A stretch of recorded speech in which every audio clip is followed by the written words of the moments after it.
Sa labas ng mga eskwelahan, nagkalat ang mga tindahan.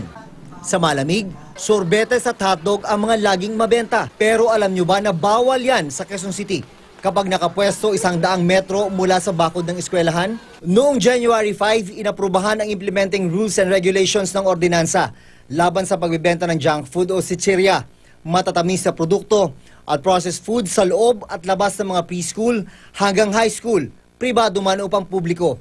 Pero na mag-inspeksyon ang QC Health Office mula Pebrero hanggang Marso sa mga kantin ng 111 public elementary at high school. Dalawa lang ang sumunod sa ordinansa.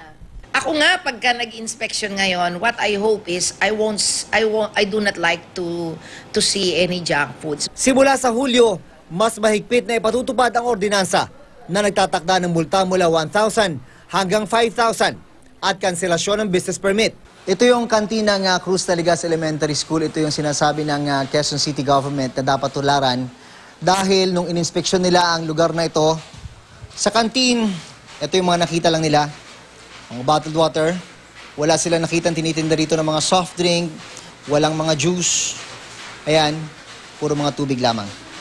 So ang binebenta na lang po namin ay tubig para hindi maging detrimental sa kalusugan ng bata. Kasi pag may soft drinks, alam mo yan ang sanhi ng mga sakit ng mga bata. Naglalayong solusyonan ng ordinansa ang problema ng obesity ng mga estudyante na sanhi ng iba't ibang sakit. Sa Quezon City, pataas ng pataas ang bilang ng mga estudyanteng obese kada school year mula 2015 hanggang 2018. Usually, ang alam nating malnourished, yung mga payat, di ba? Kulang sa timbang. Ito po, yung mga bata naman nagtatabaan. So kaya po sinabi nating double burden malnutrition. Pero anumang paghigpit ang gawin sa loob ng eskwelahan, wala ring mangyayari kung ang pagkaing ipinapabaon sa mga estudyante. Bawal din. 3 estudyante ang napakiusapan naming ipakita ang kanilang dalang baon. Hotdog. Ito. Spam. Spam.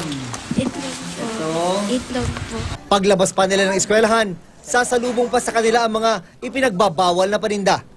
Nagbebenta ka ba sa mga estudyante? Hindi, pag bumibili sila. Siyempre, bawal daw yun. Hindi naman yung magic eh, sugar talaga siya. Bawal daw yun sa malamig.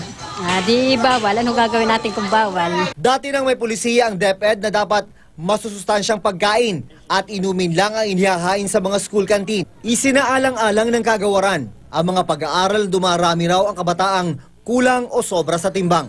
We are happy to see and that the report is meron tayong compliance dun sa ating March 14, 2017 directive. So ito yung department order na inisyo ng Kagawaran ng Edukasyon tungkol sa policy and guidelines on healthy food and beverages choices in school.